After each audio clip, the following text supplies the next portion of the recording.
하나님 말씀 함께 봅니다. 하나님 말씀은 요한계시록 2장 1절에서 7절까지 말씀입니다. 요한계시록 2장 1절에서 7절까지 말씀입니다. 우리 한 목소리로 같이 읽겠습니다. 에베소 교회의 사자에게 편지하라. 오른손에 있는 7별을 붙잡고 7 근 촛대 사이를 거니시는 이가 이르시되 내가 내 행위와 수고와 내 인내를 알고 또 악한 자들을 용납하지 아니한 것과 자칭 사도라 하되 아닌 자들을 시험하여 그의 거짓된 것을 내가 드러낸 것과 또 내가 참고 내 이름을 위하여 견디고 게으르지 아니한 것을 아노라. 그러나 너를 책망할 것이 있나니 너의 처음 사랑을 버렸느니라. 그러므로 어디서 떨어졌는지를 생각하고 회개하여 처음 행위를 가지라. 만일 그리하지 아니하고 회개하지 아니하면 내가 내게 가서 내 촛대를 그 자리에서 옮기리라. 오직 내게 이것이 있으니 내가 니골라 당의 행위를 미워하는도다. 나도 이것을 미워하노라. 귀 있는 자는 성령이 교회들에게 하시는 말씀을 들을지어다. 이기는 그에게는 내가 하나님의 낙원에 있는 생명나무의 열매를 주어 먹게 하리라. 아멘. 네, 할렐루야. 예수님이 이 세상에 오시기 전에 세상은 어둠 가운데 있었습니다. 세상은 참된 구원의 길을 알지 못했습니다. 세상의 모든 종교는 인간 행위에 의한 구원을 가르치고 있습니다. 선을 행하면 복을 받고 악을 행하면 심판받는다 가르칩니다. 선을 행하면 천국에 가고 악을 행하면 지옥에 간다고 가르칩니다. 우리가 선을 행하면 좀 더 나은 사람이 되고 구원에 합당한 사람이 된다고 가르칩니다. 여러분, 정말 우리가 선을 행하면 우리는 좀 더 나은 사람이 되고 선을 행하면 구원에 합당한 사람이 됩니까? 여러분, 한번 물어보고 싶습니다. 어떤 사람이 있는데 이 사람이 망나니처럼 살았어요. 그런데 교회를 다니게 됐습니다. 지난 날들을 회개하며 예배를 드리고 성경을 읽고 열심히 기도 생활을 했습니다. 그렇게 5년, 10년, 20년, 30년 오랫동안 신앙생활을 열심히 바르게 해왔습니다. 자, 이제 이 사람은 좀 더 나은 사람이 되었습니까? 천국에 가기에 합당한 사람이 되었습니까? 여러분, 어떻게 생각하십니까? 우리가 하나님 생각하지 않고 내 마음대로 살다가 우리 마음에 신앙의 열정이 솟아오르는 그런 시기들이 있죠. 그래서 다시 마음을 잡고 열심히 성경도 읽고 또 하나님 뜻대로 살아가기 위해서 삶 속에서 노력을 하면서 기도하면서 그렇게 몇 달을 살았어요. 그러면 우리는 요즘 내가 좀 새로워진 것 같다 이렇게 느끼지 않습니까? 우리는 그렇게 내가 좀 더 노력하면 좀 더 새로운 사람이 되어진 것입니까? 그렇지 않습니다. 우리가 열심히 신앙생활을 하고 예배와 기도 생활을 한 것은 내가 좀 더 나은 사람이 되었기 때문이 아닙니다. 그것은 내 안에 성령이 오셔서 감동해 주시고 하나님을 향한 열정을 주시고 또 말씀을 읽은 마음을 주시고 기도하게 하시고 또 아름다운 열매를 맺게 하신 것이죠. 그래서 우리 안에 맺혀지는 여러 가지 선은 성령의 열매다라고 말합니다. 그것은 내가 좀 더 나은 사람이 되어서 된 게 아니라 내 안에 역사하신 하나님의 인도하심입니다. 그래서 우리 안에는 나에게는 자랑할 것이 없다고 말하죠. 오직 자랑할 것은 예수님 뿐이라고 말합니다. 그래서 내가 한동안 좀 더 나은 삶을 살았다고 해서 우리의 본성이 변한 것은 아닙니다. 우리의 본성은 여전히 죄로 물들어 있습니다. 우리가 10년, 20년, 30년, 아니 평생을 교회 다녀도 우리의 죄된 본성은 변하지를 않습니다. 이것을 인정하십니까? 인격적으로 아주 훌륭한 한 목사님이 계셨어요. 이 목사님이 은퇴하고 연세가 많이 드셨습니다.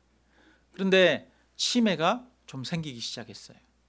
처음에 경증 치매일 때는 그런 대로 괜찮았는데 아주 치매가 중증으로 진행됐습니다. 사람도 몰라보고 아무것도 제대로 기억을 못 하시는 거예요. 그런데 이 목사님이 사람들한테 욕을 하기 시작하네요. 그리고 소리를 지르고 심한 변덕을 부렸다고 합니다. 그동안에 정신이 있을 때는 자기 안에 있는 것들이 잘 절제되고 억제되었는데 정신이 없으니까 절제가 안 되는 거죠. 저도 혹시 나중에 치매 걸릴까 봐 그래서 제가 그러면 어떡하나 이런 생각을 가끔 하게 됩니다. 무슨 말입니까? 우리 안에 본성이 변하는 게 아니라는 거예요. 까마귀가 열심히 자기 몸을 씻어도 까마귀는 휘어지지 않습니다. 까마귀는 씻어도 검습니다. 그것처럼 우리 인간은 아무리 선행을 많이 하고 자신을 돌아보고 반성하고 성찰해도 우리는 죄인입니다. 우리는 죄에서 벗어날 길이 없고 우리의 힘으로는 구원 얻을 길이 없습니다. 그래서 인간은 자기의 한계, 죄악됨을 깊이 절감하고 그 죄된 본성을 깨달아야 합니다. 그래서 내 힘으로 좀 더 나은 사람이 되는 것이 아니라 내 안에 역사하시는 성령님을 의지하여 성령님이 나를 다스리도록 하는 것이죠. 우리의 죄악된 본성은 변하지 않는다는 것을 인정하십니까? 악한 본성은 변하지 않아요. 그래서 우리에게는 무엇이 필요하냐? 조금 더 나아지고 진보하는 그런 개선이 필요한 게 아니라 우리에게는 하나님의 전적인 은혜로 능력으로 우리를 건져주시는 구원이 필요한 거예요. 그래서 하나님의 아들, 죄가 없으신 예수님이 세상에 오셔서 우리를 대신해 죽으심으로써 우리의 죄를 대신 속하셨습니다. 하나님의 의를 우리에게 덧입혀 주셨다라고 말합니다. 우리는 죄악된 본성을 가지고 있는데 우리에게 새로운 옷을 입혀 주셨어요. 무엇을? 그리스도의 의로 덧입혀 주셨습니다. 옷 입혀 주셨습니다. 우리의 죄는 예수님이 대신 짊어지셨습니다. 이 방법 외에는 우리의 죄를 씻고 우리를 구원할 다른 방법이 천하에 없는 줄로 믿습니다. 하나님은 십자가의 죽음을 통해 우리를 사랑하시는 무한하신 그 사랑을 세상 가운데 보여주셨습니다.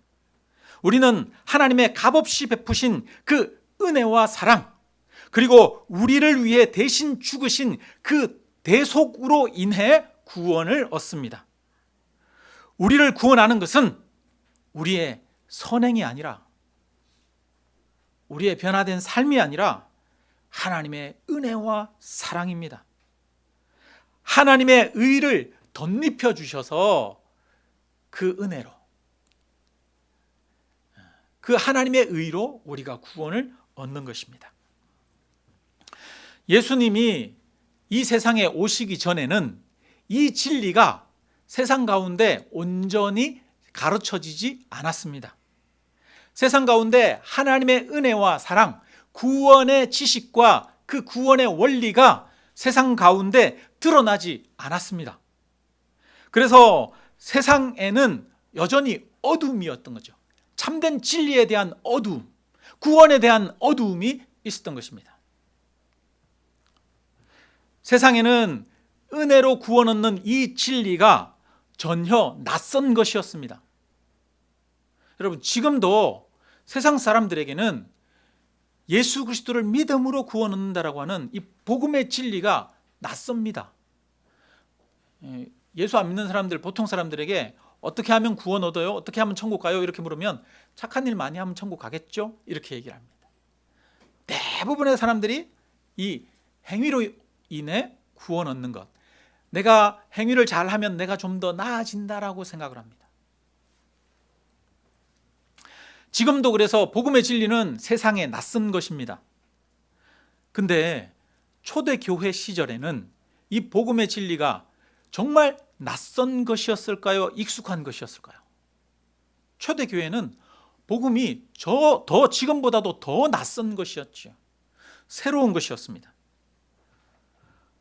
그러니까 이 낯설고 새로운 복음을 사람들은 쉽게 이해하거나 쉽게 받아들이지를 못했습니다. 많은 사람들이 이 복음을 오해하기도 했습니다.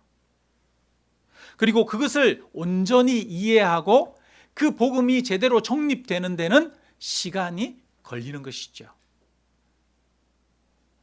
한번 초대교회 상황을 한번 생각해 보십시오, 여러분. 오늘 우리가 요한계시록을 읽었습니다. 요한계시록은 AD 90년, 그러니까 예수님이 태어나시고 나서 90년 정도 흐른 후에 기록된 책입니다. 사도 요한이 제일 오랫동안 사도들 중에 살아남았거든요. 그래서 마지막에 밤모섬에 예수 믿는다는 이유로 유배 가가지고 갇혀가지고 거기에서 섬에서 편지를 쓴 것이 바로 요한계시록입니다. 자, 이 당시에는 성경이, 신약 성경이 지금처럼 한 권으로 이렇게 묶여져 있었을까요? 묶여져 있지 않았을까요? 묶여져 있지 않았습니다. 그리고 그 당시에는 마태복음, 마가복음, 사도행전, 로마서, 베드로전후서, 고린도전후서 이런 책들이 다 낱개로 따로따로 떨어져 있는 각 권의 책이었습니다.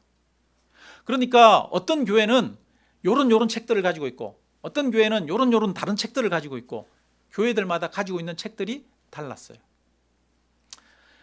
그 다음에 이 당시에는 지금 27권의 책들 외에도 교회에서 읽혀지는 다른 영적인 책들이 여러 권 더 있었습니다.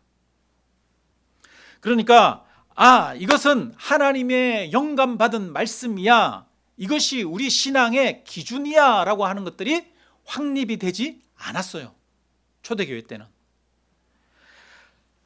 지금 우리가 신약 구약 39권, 신약 27권을 성경이라고 우리가 하나님의 말씀이라고 믿습니다. 이것은 교회가 이것은 하나님의 말씀이 확실해 라고 해서 교회가 공적으로 공인했습니다. 그 공인한 때가 언제냐면 AD 397년 카르타고 총회에서 회의에서 이것이 하나님의 말씀이야 라고 공인을 했습니다. 이것을 그래서 공인된 하나님의 말씀을 뭐라고 그러냐면 정경이라고 합니다. 정경. 그래서 이 성경은 정경입니다. 공인된 말씀입니다. 교회가 공적으로 인정하고 선포한 하나님의 말씀입니다. 그런데 그 중에 신앙생활을 하는 데에 유익하고 성도들이 읽으면 도움이 되지만 이것이 완전히 하나님의 영감으로 기록된 말씀이라고 볼 수는 없다라고 하는 다른 책들이 있었어요.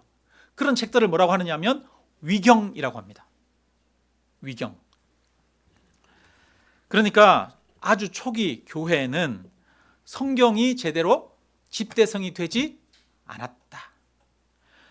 우리 신앙의 기준이 되는, 신앙과 삶의 기준이 되는 게 성경이잖아요. 그러니까 성경이 제대로 집대성되지 않았어요.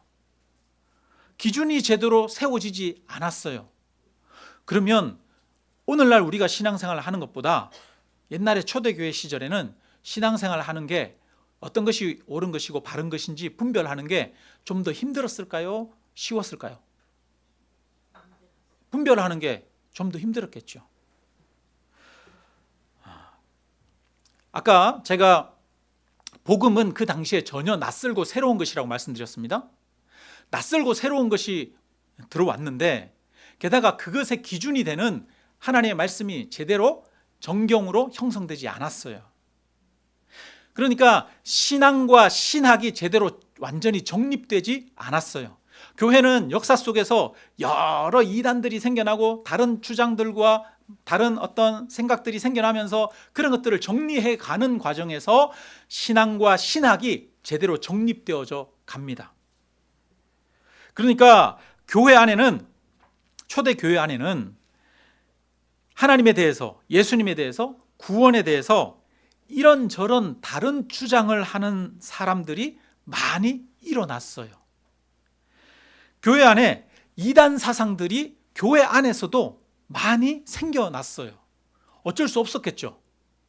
왜냐하면 초대교회 때는 기준이 아직 세워져 있지 않으니까. 그러면 이런 시기에 가장 중요한 과제가 무엇이겠습니까? 그것은 진리를 바르게 분별해 내는 거예요. 신앙과 신학을 바르게 세우는 거죠. 복음의 진리를 굳게 지키는 것이 아주 중요한 사명이었고 교회에게 주어진 과제였습니다. 이것이 옳은지, 이것이 잘못됐는지, 이것이 진리인지 비진리인지 분별해 내는 분별력이 아주 중요했던 거죠. 여러분, 오늘날 우리 시대에도 이단들이 많이 있죠. 이단들이 얼마나 많이 있습니까? 우리나라에도. 우리나라에 자칭 자기가 재림주라고 하는 사람들이 수십 명이 있다는데요. 우리나라에 이단들이 정말 많아요, 여러분. 많아요. 근데 초대교회 당시에는 이 이단의 문제가 그러니까 오늘날보다 심각했을까요? 오늘날보다 덜 심각했을까요? 교회마다 이 이단의 문제가 오늘날보다 더 심각했죠. 더 심각했어요. 오늘 우리가 요한계시록을 읽었는데요. 에베소 교회에 대한 이야기, 거기에 보면 많은 이단적 가르침이 등장했다는 걸 알 수가 있습니다. 우리 2절을 한번 읽어보겠습니다. 2절 같이 읽습니다. 내가 내 행위와 수고와 내 인내를 알고 또 악한 자들을 용납하지 아니한 것과 자칭 사도라 하되 아닌 자들을 시험하여 그의 거짓된 것을 내가 드러낸 것과, 자 6절을 같이 읽습니다. 오직 내게 있으니, 이것이 있으니 내가 니골라 당의 행위를 미워하는도다. 네, 자, 이 두 구절을 통해서 우리는 에베소 교회에 이단적 가르침을 행하는 사람들이 여럿 있었다는 것을 알 수 있습니다. 심지어는 이 사람들은 자기가 누구라고 해요? 사도라고 해요. 사도적 권위를 가지고 자기가 교회에 말하는 거예요. 그리고 사람들을 가르쳤겠죠. 자기가 사도라고 하면서 리더십을 행사했겠죠. 그런데 그들의 거짓된 것과 잘못된 것을 교회가 밝히 드러냈다라고 말합니다. 게다가 니골라 당이라고 하는 사람들이 있었는데 이 니골라 당의 행위를 미워했다라고 말합니다. 잘못된 이단들을 미워했습니다. 그리고 교회 안에 악한 자들이 있었던 것 같아요. 그래서 교회 안에 있는 악한 자들을 용납하지 않았다라고 말합니다. 교회 안에도 신앙생활을 하는데도 큰 악을 행하는 사람들이 있죠. 그런데 이 에베소 교회는 그런 사람들에 대해서, 그런 죄에 대해서 그건 잘못된 것입니다 라고 징계하거나 교회에서 치리해서 내어 쫓았던 것 같아요. 교회에서 악을 용납하지 않은 이런 부분이 있는 거예요. 그러니까 에베소 교회는 진리를 분명히 드러내는 그런 지식이 있는 그런 교회였습니다. 왜 에베소 교회에 이런 능력이 있었을까요? 왜냐하면 바울이 에베소 교회에서 2년 동안 가르쳤거든요. 두란노 서원에서 날마다 말씀을 강론했습니다. 바울이 한 곳에 머물면서 이 오랫동안 말씀을 가르친 곳, 에베소 교회처럼 오랫동안 말씀을 가르친 곳이 없을 정도로 에베소 교회는 일찍부터 바울로부터 말씀을 철저하게 교육받고 훈련받은 그런 교회입니다. 그러니까 진리를 잘 분별하는 능력을 가졌던 거예요. 그래서 진리를 분별해내고 그 안에 있는 거짓된 사도, 자기가 사도라고 하는데 잘못된 것, 거짓된 사람들을, 한 명이 아니라 사람들이라고 그래요. 그런 사람들을 분별해 냈습니다. 자, 하나님은 이 요한계시록에서 에베소 교회가 이렇게 진리를 잘 지켜낸 것에 대해서 인정하고 계시죠. 그것을 칭찬하고 계시는 겁니다. 그러니까 교회는 진리를 지키고 분별해내는 것이 중요합니다. 그걸 잘 지켜내야 합니다. 자, 그런데 아주 한 가지 중요한 문제가 생겼어요. 4절 우리 같이 읽겠습니다. 너를 책망할 것이 있나니 너의 처음 사랑을 버렸느니라. 아멘. 에베소 교회가 이단과 거짓과 악을 용납하지 않은 것은 좋았는데 무엇을 잃어버려요? 처음 사랑을 잃어버렸다는 거예요. 하나님의 구원의 은혜에 감격하는 그 감격, 그리고 그 사랑을 아는 이 마음을 잃어버린 거예요. 가슴이 냉랭해진 거예요. 그리고 뿐만 아니라 성도 간에도 서로 깊이 신뢰하고 사랑으로 교제하지를 못했습니다. 성도들 사이에서도 작은 허물들을, 서로의 허물들을 품어주고 감싸주고 용서해 주지를 못한 거예요. 작은 잘못도 서로가 덜추어내고 서로를 질타하고 수군거리고 경계했습니다. 네가 잘했네, 내가 잘했네, 다툼이 생겼습니다. 그러니까 사람들 사이가 거리가 냉랭해지고 멀어지는 거지요. 그래서 5절에 이렇게 말합니다. 5절 우리 같이 읽습니다. 그러므로 어디서 떨어졌는지를 생각하고 회개하여 처음 행위를 가지라. 만일 그리하지 아니하고 회개하지 아니하면 내가 가서 내 촛대를 그 자리에서 옮기리라. 처음 사랑을 다시 회복하라. 그리하지 않으면 촛대를 옮겨버리겠다라고 말합니다. 여러분, 촛대를 옮긴대요. 무서운 말씀입니다. 촛대를 옮겨버린다는 말은 무슨 말입니까? 촛대는 교회를 상징하거든요. 교회를 흩어버리겠다는 거예요. 교회가 사라지게, 없어지게 만들겠다는 거예요. 교회에 무엇이 없으면, 사랑이 없으면 하나님이 그 교회를 흩어버린다는 거예요. 진리만으로 교회가 세워질 수 없어요. 그 안에 뭐가 있어야 돼요? 사랑이 있어야 돼요. 그럼 사랑만 있으면 그 교회가 세워질까요? 아니에요. 바른 복음, 진리가 있어야 돼요. 바른 복음과 진리, 악을 미워하는 것, 거룩이 없으면 그 교회도 하나님이 촛대를 옮겨버리시는 거죠. 자, 그러면 왜 에베소 교회가 처음 사랑을 잃어버렸을까요? 왜 그랬을까? 성경은 에베소 교회가 왜 처음 사랑을 잃어버렸는지 이야기하지는 않습니다. 그래서 왜 처음 사랑을 잃어버리게 됐을까? 저는 곰곰이 생각해 보게 됩니다. 그래야 우리도 처음 사랑을 잃지 않을 수 있지 않겠습니까? 한번 처음 사랑을 잃어버린 이유가 무엇일까? 오늘 한번 생각해 보기를 원하는데요. 제가 천안에서 부목사로 있을 때 그 교회에 이제 장년 성도님이 한 출석이 1,300명 좀 넘었어요. 1,300명, 1,400명. 그리고 우리 어린이부부터 청소년부까지 해서 학생들이 한 청년까지 한 500명 정도 되는 그런 교회였습니다. 2,000명 가까이 되는 그런 교회였는데요. 근데 제가 그 천안에 있던, 지금부터 10몇 년 전이니까 그 시절에 신천지가 교회에 깊숙이 침투했어요. 저희는 전혀 모르고 있었죠. 모르고 있었는데 교회에서 순장 중에 하나가 신학교를 다닌다라고 그렇게 이야기를 하면서 또 그러더라고요. 처음에는 그래, 신학에 관심 있고 하나님을 향한 열정이 있나 보다 이렇게 했어요. 그런데 그 사람이랑 만나고 대화 나눴던 사람들로부터 이상한 얘기가 들려오기 시작하는 거예요. 그 이상한 얘기를 한다. 자꾸 교회에 대한 어떤 불만을 이야기하고 또 불평을 많이 한다. 그런 얘기들이 들려오고 그러더라고요. 어디 가자고 얘기를 하고 누구 만나자고 얘기하고 그런다, 이런 얘기들 들려와요. 그래서 이제 확인을 했죠.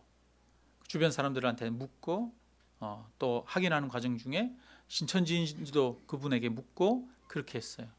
그분이 나는 신천지 다닙니다 이렇게 얘기했을까, 안 했을까요? 안 했죠. 펄쩍 뛰면서 나는 절대 신천지가 아니라고, 무슨 얘기를 하냐고 막 길길이 뛰고 화를 냈어요. 그런데 저희가 여러 가지 것들을 종합적으로 이렇게 판단해 보건대 신천지가 분명하다고 그렇게 결론을 내렸습니다. 그래서 교회에서는 그 사람을 내쫓았어요. 신천지입니다. 그분과 더 이상 교제하지 마십시오. 이렇게 교회에서 공포를 했습니다. 근데 그분만 있었던 게 아니에요. 그분만 있었던 게 아니라 찬양대원 중에 아주 중요한 역할을 하는 분 중에 또 신천지라고 하는 이야기가 돌았어요. 그리고 그분도 교회에서 내어 쫓았습니다. 나중에는 그 교회 이제 순장님들이 있거든요. 각 그 소그룹마다 그 인도하는 순장님들이 있는데 그 순장님들 뭐 6명, 7명 아니면 10명씩을 또 관리하는 목자라고 하는 분이 있어요. 그 한 1300명, 1500명 되는 그 교회에서 목자로 사역하시는 분들은 한 7, 8명 정도 있는 정도였거든요. 그런데 그러니까 얼마나 교회에서 중요한 분입니까? 아주 핵심적인 역할을 하는 분이죠. 그런데 그 중에도 신천지가 신천지로 의심스러워서 분명히 확신하고 교회에서는 내쫓았어요. 그런데 나중에 그때는 이 사람들이 철저히 부인했어요. 아니다, 아니다. 자기는 신천지가 아니다. 그리고 교회에서 내쫓기고 나서 수년이 흘렀어요. 저한테 문자가 왔어요. 그 목자라고 하는 그분이 문자가 왔는데 이만희 그 강의나 이런 것들을 들어보라고 저한테 초청하는 문자가 왔어요.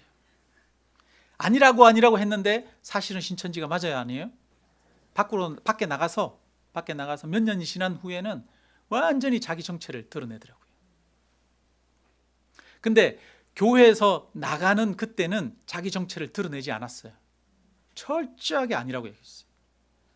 그러면서 이분들 신천지라고 그러면서 교회에서 그분들을 내어쫓자 그분들이 뭐라고 그러냐면 억울하다고 하면서 자기를 모함한다고 그렇게 소리를 높였습니다.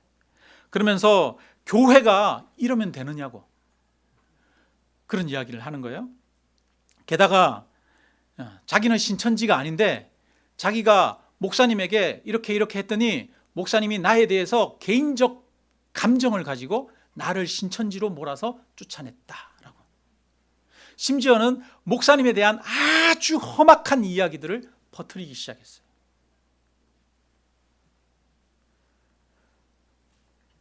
성도님들은 다들 혼란에 빠졌죠. 교회 안에 분란이 생긴 거예요. 분란이 생기고.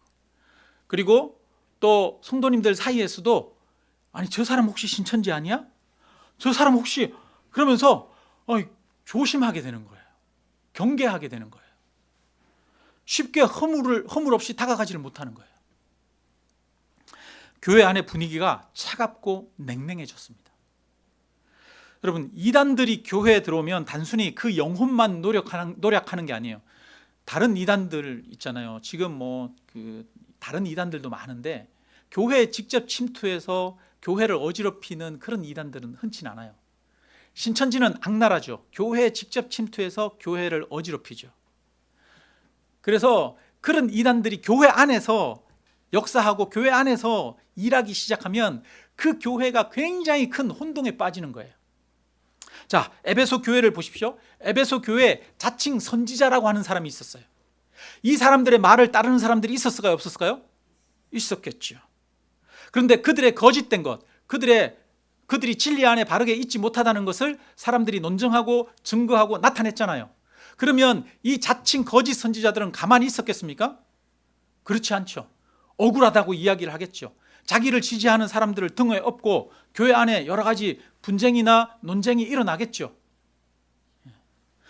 여러분, 이런 이야기가 있어요. 메시지가 서로 마음에 안 들면, 저 사람이 하는 주장이 마음에 안 들면 뭐를 공격하라? 저 사람의 메시지가 잘못됐다는 것, 저 사람의 주장이 잘못됐다는 것을 이야기하는 게 아니라 뭐를 하라고요? 메신저를 공격하라고 합니다. 말을 하는 그 사람을 공격하라는 거예요. 그래서 그 사람이 이렇게 했대요, 저렇게 했대요, 그러면서 그 사람의 비위나 이런 것들을 드러내는 거, 행동을 드러내는 거죠. 정책이나 이런 거 메시지가 마음에 안 들면 그 사람을 공격하는 거예요. 원래 그게 요즘 정치권에서 행해지는 방법이잖아요. 그러면 사람들은 다 그래요. 사람들은 누군가 나와 논쟁이 벌어지거나 뭔가 갈등이 벌어지면 여러분 그 논쟁이 되고 갈등이 된 그 지점, 그 문제만을 밝혀서 서로 어떤 것이 옳은지를 주장합니까? 아니면 이 사람을 비난합니까? 사람을 비난하죠. 사람을. 그러니까 에베소 교회가 이단의 문제가 그 안에 자칭 선지자라고 하는 사람이 있었어요. 우리는 에베소 교회가 얼마나 혼란스러웠을지 예상할 수 있죠. 그런데 그런 상황 속에서 에베소 교회는 그나마 분별력을 가지고 있었어요. 바른 지식을 가지고 있었어요. 그래서 거짓된 것, 거짓 선지자들을 밝히 드러냈습니다. 그리고 악한 자들을 징계했습니다. 그런데 이렇게 하다 보니까 교회 안에 혼란과 분란이 생길 수밖에 없고 무엇이 식어집니까? 사랑이 식어지는 거예요. 2절에 보면 이렇게 말합니다. 에베소 교회가 악한 자들을 용납하지 아니한 것과 이렇게 말해요. 아마 교회 안에서 세상적으로 악한 삶을 사는 성도들이 있었던 것 같습니다. 그들을 교회는 용납하지 않았습니다. 그들을 책망하고 어쩌면 교회에서 쫓아냈을 수도 있습니다. 출교했다는 거죠. 치리했습니다. 교회는 거룩한 공동체입니다. 그래서 교회는 죄악을 멀리하고 잘못된 것을 고쳐나갈 수 있도록 해야 합니다. 그런데 옳고 그른 것을 분별하고 공적으로 책망하다 보면 부작용이 생기는 거예요. 옳고 그른 것을 분별하고 따지다 보면 안타깝게도 사랑이 식어지는 반작용이 일어나는 거예요. 반작용이. 여러분, 진리를 찾다 보면 사랑이 식어지는 경우가 있어요. 교회에서 어떤 것이 옳고 그른 것을 따지다 보면 뭐가 식어져요? 사랑이 식어져요. 때로는 옳고 그름을 분명하게 해야 하는 문제가 있기도 한데 또 쓸데없는 걸로 옳고 그름을 또 따지는 경우도 있어요. 어쨌든 옳고 그름을 분명히 따져야 하는 일이든 그렇지 않은 일이든 교회 안에서 옳고 그름을 서로가 논하다 보면 사랑이 식어지는 반작용이 일어납니다. 그러면 반대도 적용이 될까요? 사랑을 지키다 보면, 사랑을 지키기 위해서 애쓰다 보면 자칫하면 무엇을 잃을 수도 있다? 진리를 잃을 수도 있어요. 진리를. 사람을 품어주고 용서해주고 허용해주다 보면 잘못하면 악한 것을 허용하는 그런 오류를 범할 수도 있습니다. 요즘 사회적으로 굉장히 이슈가 되고 있는 문제가 교권 보호, 선생님들이 가르칠 수 있는 권리를 보호하는 것에 대해서 이슈가 많이 되고 있죠. 어떤 부모들은 자기 자녀가 잘못된 행동을 학교에서 해서 학교 선생님이 훈육을 했는데 그 훈육이 마음에 안 든다고 선생님을 고소하고 또 민원을 제기하고 그렇게 해서 재판에 송사에 휘말리도록 하고 그리고 보직 해임되도록 하고 그렇게 해가지고 정말 고통스럽게 하는 경우가 많이 있어요. 그래서 선생님들을 향한 아동 학대 행위로 고발하면 그게 기소되는 건수가 1~2%라고 그러죠. 대부분이 기소는 안 된대요. 그런데 기소돼서 유죄로 판결이 나는 경우도 몇 프로? 그것도 몇 프로 안 된대요. 그러니까 99%는 다 잘못된 고소 고발인 거죠. 얼마 전에 한 어린이집에서 그 아이를 문 밖에 그 선생님이 실수로 문 밖에 한 1분 정도 안 되는 시간 동안 아이를 혼자 이렇게 잠깐 뒀었나 봐요. 그런데 그것 때문에 부모가 와가지고 화가 나가지고 선생님에게 똥 기저귀를 가지고 싸대기를 때려가지고 신문에 지금 많이 나오고 있잖아요. 그래서 똥 싸대기라고 하면서 많이 나오더라고요. 여러분, 왜 이런 일이 생깁니까? 왜냐하면 많은 부모들이 자녀를 사랑한답시고 자녀에게 공감해주고 자녀를 인정해주고 하는 것을 중요하게 여기다 보니까 자녀의 길을 살린다고 잘못된 것들을 제대로 가르치지 않는 것이죠. 사랑 때문에 무엇을 잃어버렸어요? 옳고 그름을 분별하는 분별력을 잃어버렸어요.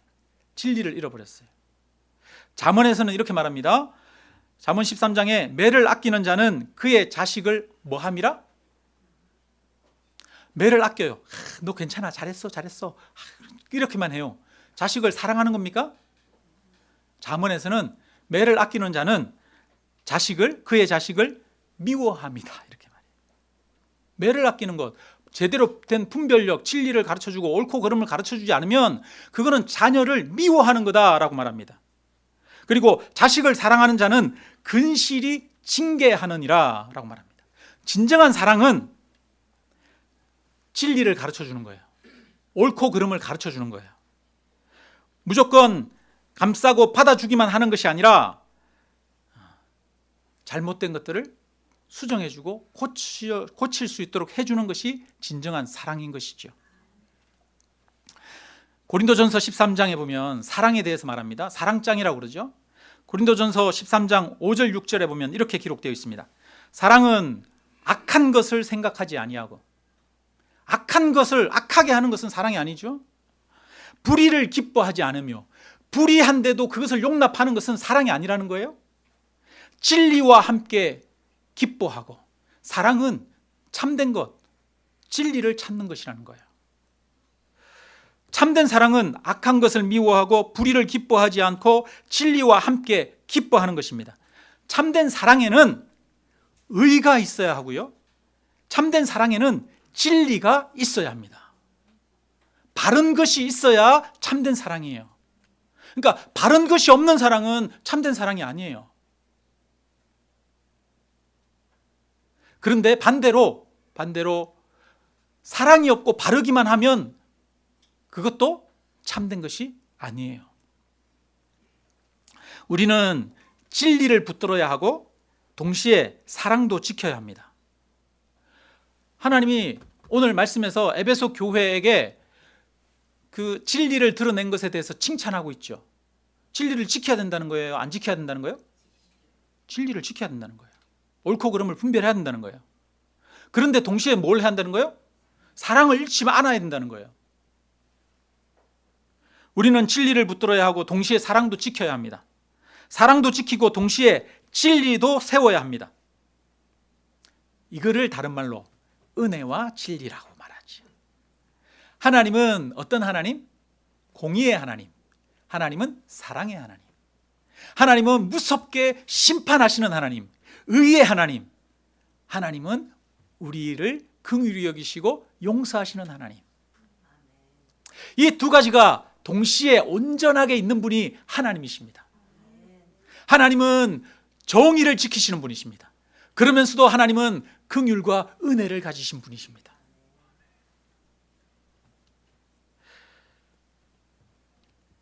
진리와 사랑은 따로따로 있을 수 있는 게 아니에요.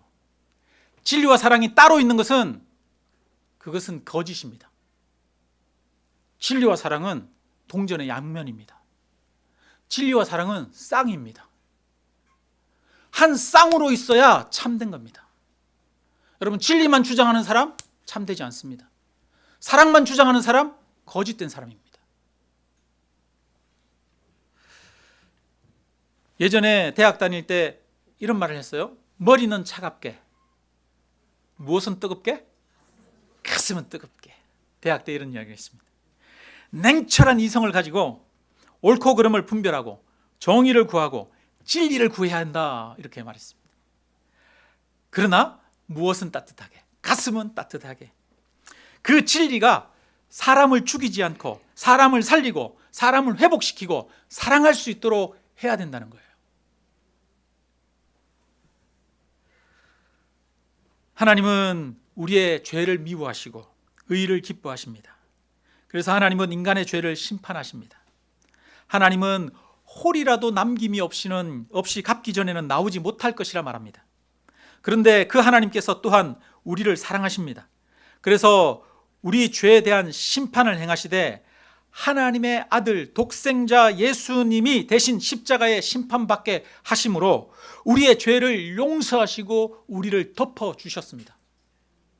죄를 심판하신 진리의 하나님은 우리 죄를 당신이 대신 갚으셔서 우리에게 은혜와 사랑을 베풀어 주셨습니다. 여러분, 우리 안에 이 두 쌍이 온전히 있기를 주님의 이름으로 축원합니다. 진리와 사랑이 있어야 돼요. 동시에 있어야 돼요. 한 쌍입니다. 그런데 사람은 이거를 온전하게 잘 가지고 있어요? 아니면 한쪽으로 치우쳐 있습니까? 우리는 온전하지 못하고 우리는 치우쳐 있는 경우가 많아요. 어떤 사람은 기질적으로 옳고 그름을 잘 분별하는 사람이 있어요. 나는 이렇게 지나가면서 그거 잘못됐는지 잘 모르겠는데 어떤 사람은 그거 잘못됐다고 딱 아는 사람이 있어요. 바른 말하고 지적 잘하는 사람, 그런 사람들이 있잖아요. 기질적으로 분별을 잘하는 사람이 있어요. 그죠? 그런데 뭐에 약할 수 있어요? 긍휼과 사랑과 품어주고 인내해주는 게 부족할 수 있어요. 기질적으로 그런 사람은 분별심이 들 때 뭐 해야 됩니까? 이것이 사랑인가? 이것을 어떻게 내가 이 분별을 사랑으로 승화시켜서 바르게 행할 것인가 고민해야 되겠죠. 사람들 중에는 긍휼이 많은 사람이 있어요. 사람을 품어주고 또 허용해주고 그냥 그 좋은 게 좋은 거지 받아주고 품어주는 거 잘하는 사람이 있어요. 그런 사람은 뭐를 할 수 있어요? 분별하는 거가 약할 수 있어요. 옳고 그름을 분별하고 제대로 사람을 세우는 일을 못하고 그 잘못된 것에 계속 사람이 빠져나가는데도 빠져서 계속 있는데도 그 사람을 고쳐줄 수 없는 그런 사람들이 있어요. 그죠? 때로는 우리가 나는 평소에 분별심이 많은 사람, 나는 평소에 품는 마음이 많은 사람, 이런 사람인데도 어떤 특별한 사건이나 사안을 두고 특별히 반대로 분별심이 많이 작용하는 경우도 있고 긍휼의 마음, 수용의 마음이 많이 작용하는 경우도 있을 수 있어요. 그러니까 사람은 자기가 가지고 있는 기질적인 경향도 있고요. 어떤 특별한 사건에 맞닥뜨렸을 때 취하는 행동도 또 따로 드러나기도 하고 그렇습니다. 그게 사람이에요. 그게 사람이죠. 그런데 그때마다 그럴 때 우리가 잊지 않고 기억해야 될 게 있어요. 이것이 진리인가? 또 동시에 이것이 무엇인가? 사랑인가? 두 가지를 다 생각해야 돼요. 두 가지를. 교회는 진리가 강같이 흐르는 곳입니다. 교회는 복음의 진리가 지켜져야 합니다. 교회는 거룩한 곳이 되어져야 됩니다. 교회는 죄를 멀리 하게 되어져야 합니다. 그래야 교회가 세워지는 거예요. 근데 그것만으로는 안 됩니다. 교회는 긍휼과 사랑이 있어야 됩니다. 인내와 용서와 품어줌이 있어야 합니다. 교회는 서로 자기 죄를 자백하고 서로를 권면함으로써 거짓된 것을 멀리하고 진리를 찾아갑니다. 뿐만 아니라 교회는 서로를 품어주고 용서하고 인내하고 기다려줌으로써 그를 사랑으로 또 그를 쉴 수 있도록 해주는 것이죠. 저와 여러분의 삶에 하나님의 진리와 그 은혜와 사랑이 온전히 흐르게 되기를 주님의 이름으로 축원합니다. 우리가 이 균형을 가진 자가 되기를 원합니다. 그래서 우리가 온전한 교회, 여러분 한 가지만 있으면 하나님이 흩어버리신다는 거예요. 그러니까 하나님의 은혜와 하나님의 진리가 우리 안에 날마다 강같이 흐르게 되기를 주님의 이름으로 축원합니다. 우리 함께